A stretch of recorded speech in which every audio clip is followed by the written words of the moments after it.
Bismillahirrahmanirrahim. Assalamualaikum warahmatullahi wabarakatuh. Salam dan bahagia Ibu Bapak Guru di seluruh Indonesia. Perkenalkan, nama saya Zizan Koputro, calon guru penggerak angkatan 6 dari SMK Negeri 1 Bukateja di Kabupaten Purbalingga, Provinsi Jawa Tengah. Kali ini akan menyampaikan sebuah slide mengenai koneksi antar materi di modul 3.2 Pendidikan Guru Penggerak. Dari materi yang ada, dari penugasan koneksi antar materi nanti, CGP itu mampu membuat kesimpulan dan mengkoneksikan materi yang ada di dalam modul ini, yaitu modul mengenai pemimpin dalam pengelolaan sumber daya dan materi lainnya selama mengikuti pendidikan guru penggerak. Jadi membuat kesimpulan dan mengkoneksikan materi dari materi-materi yang ada sebelumnya dari modul 1 dan modul 2. Kemudian saya mulai pantik dari sebuah pertanyaan di LMS. Di sini buatlah kesimpulan tentang apa yang dimaksud dengan pemimpin pembelajaran dalam pengelolaan sumber daya. Dan bagaimana Anda bisa mengimplementasikan di dalam kelas, sekolah, dan masyarakat secara umum atau masyarakat sekitar sekolah. Oke, saya kasih clue saja di sini di slide itu adalah memimpin, kemudian membentuk pemimpin, mengelola kelas, mengelola murid, mengarahkan murid, dan untuk mengelola kelompok, mengarahkan murid untuk mengelola kelompok dari skala yang terkecil sampai yang terbesar. Oke. Dalam proses pendidikan guru penggerak pada modul ini, modul 3.2 adalah pemimpin pembelajaran dalam pengelolaan sumber daya. Para calon guru penggerak itu dibekali bagaimana kita mencari sebuah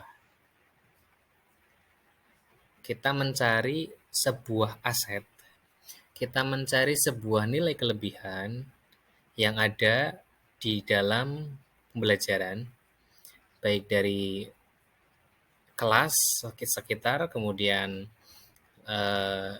di luar kelas, kemudian kepada siswa, alat yang dibutuhkan, dan lain sebagainya.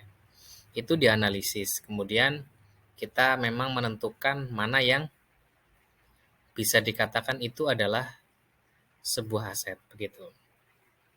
Namun juga di dalam pendidikan guru penggerak itu dijelaskan bahwa di dalam sebuah sekolah itu ada yang namanya ekosistem. Sama halnya di dalam kehidupan itu ada ekosistem dengan terbagi menjadi dua, yaitu biotik dan abiotik.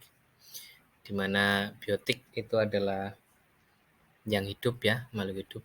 Seperti ya bisa dari sisi SDM kepala sekolah, terus kemudian guru, siswa, dan lain sebagainya, dan kemudian pustakawan dan lain sebagainya. Kemudian ada biotik, di situ ada bisa peralatan dan lain sebagainya yang dibutuhkan untuk praktek. Karena kebetulan kami di SMK, jadi lebih dominan pada kegiatan-kegiatan atau alat-alat yang dibutuhkan untuk praktek.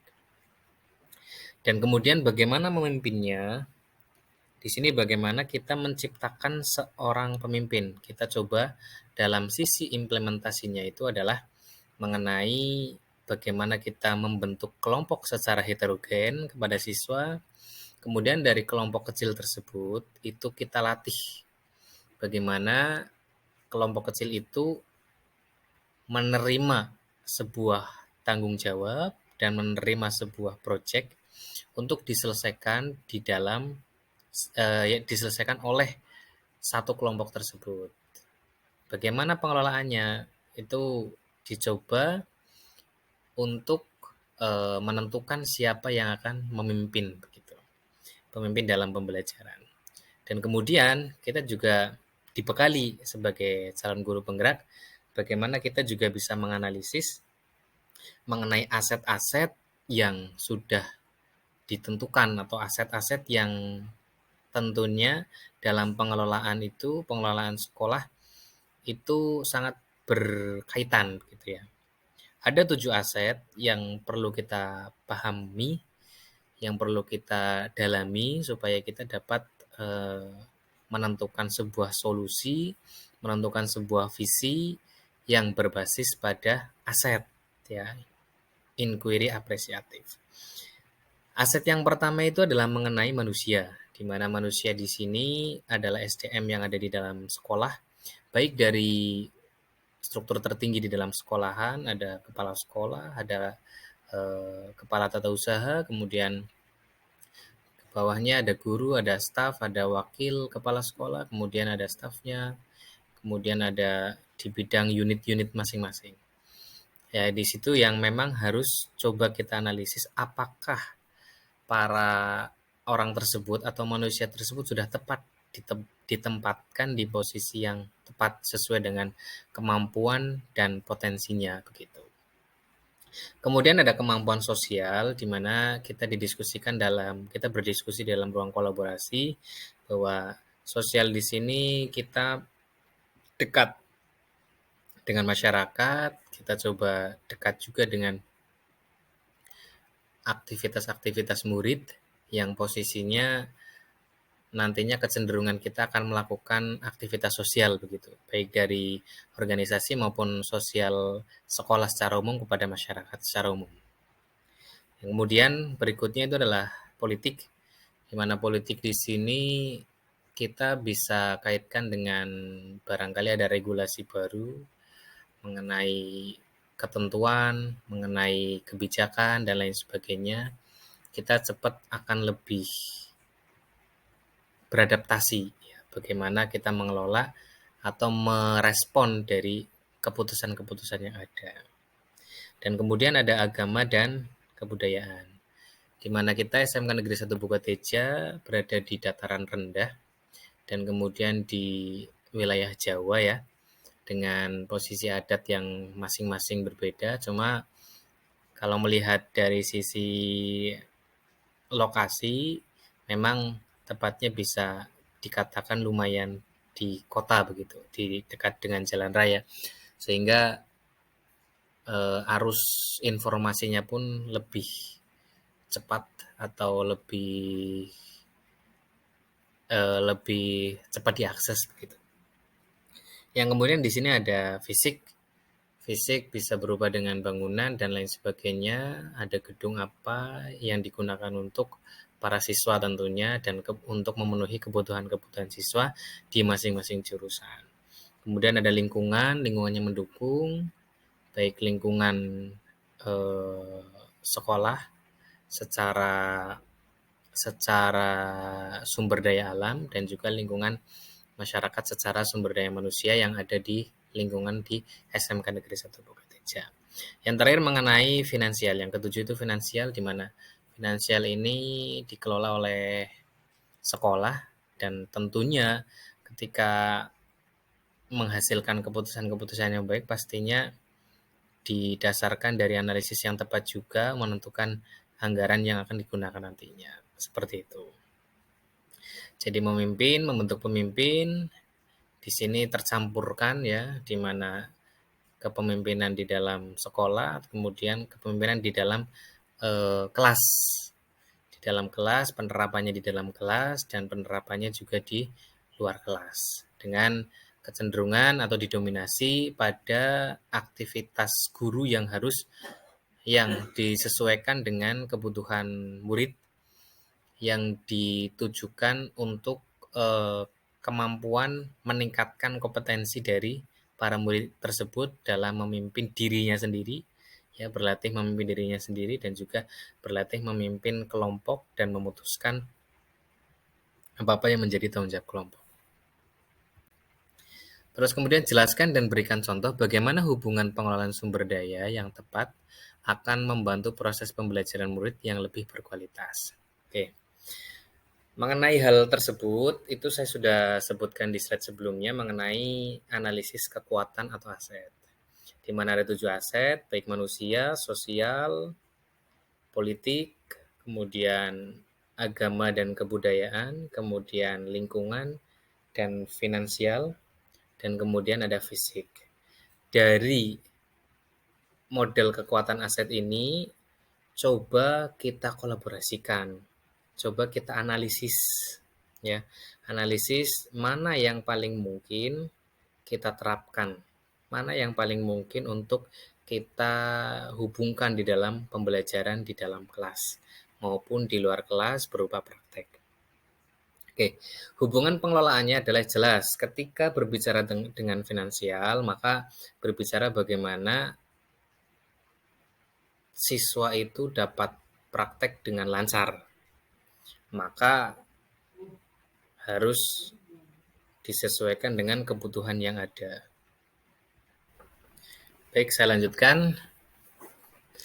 Jadi mengenai analisis aset, yang kemudian proses ini nantinya itu disesuaikan dengan capaian pembelajaran.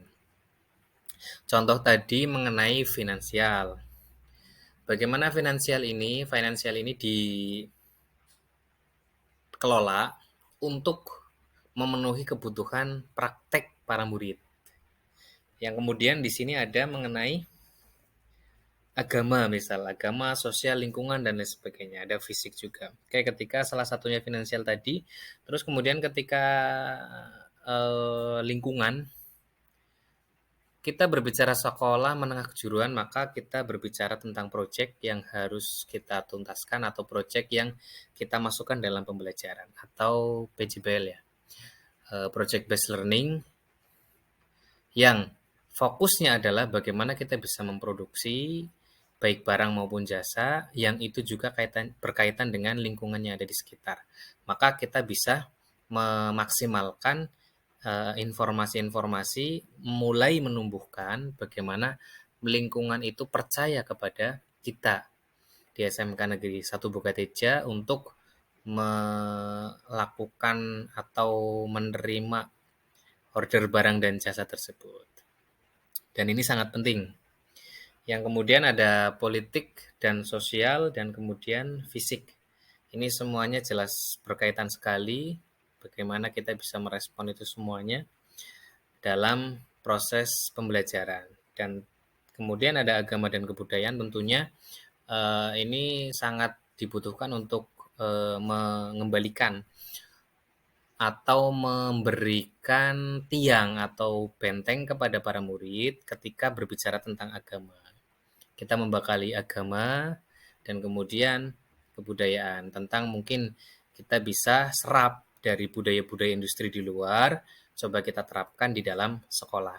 Itu salah satu beberapa aset yang kita bisa hubungkan di dalam pembelajaran dan tentunya ini akan meningkatkan kualitas dari belajar tersebut. Menjadi pembelajaran atau belajar yang lebih berkualitas dan lebih menyesuaikan apa yang menjadi kebutuhan di luar, baik kebutuhan industri maupun kebutuhan masyarakat. Itu. Kemudian berikan beberapa contoh bagaimana materi ini juga terhubung dengan modul lain yang Anda dapatkan sebelumnya selama mengikuti pendidikan guru penggerak. Pembelajaran ini mengenai tentang pengelolaan sumber daya ini coba kita kaitkan dengan modul 1.1 di mana tentang pemikiran Ki Hajar Dewantara menuntun murid mencapai kesejahteraan, ya, mencapai kebahagiaan dan seterusnya. Tentunya dalam memimpin, proses memimpin ini ada sisi di mana kita melatih murid untuk mengemukakan pendapat bagi mereka sendiri dan untuk dikembangkan. Itu menjadi sangat penting supaya nantinya para murid itu juga sudah dilatih bagaimana proses para murid itu mendapatkan sebuah tahapan untuk menentukan keputusan, melaksanakannya, dan mengevaluasinya. Dan ini sangat penting. Jadi tentunya mendapatkan sisi kebahagiaan karena gagasannya itu berangkat dari para murid gitu. Kemudian mengenai yang kedua itu adalah mengenai nilai dan peran bagi guru penggerak. Yang kemudian di sini tentunya ini sangat berkaitan dengan salah satunya itu pengembangan aset, yaitu dari sisi manusia.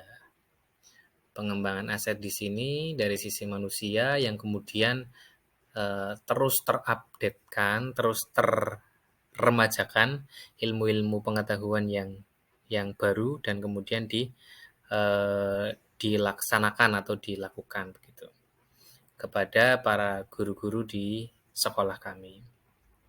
Yang kemudian yang ketiga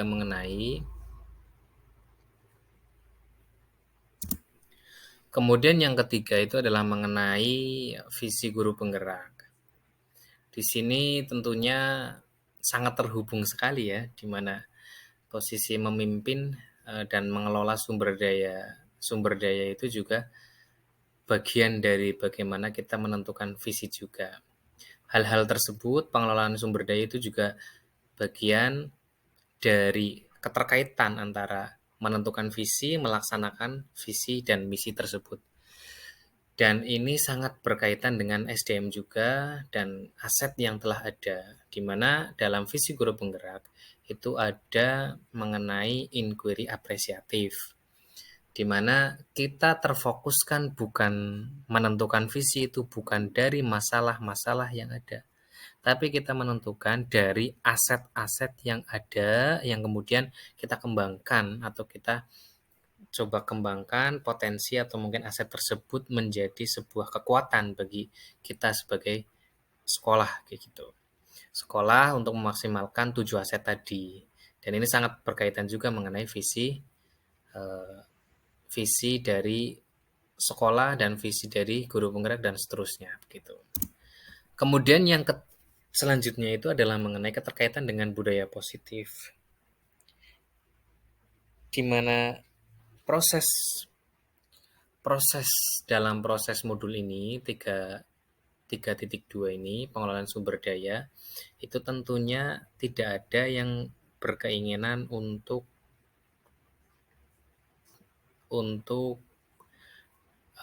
menjalin hubungan yang tidak baik kepada teman-teman. Pastinya ingin menjalin hubungan yang baik.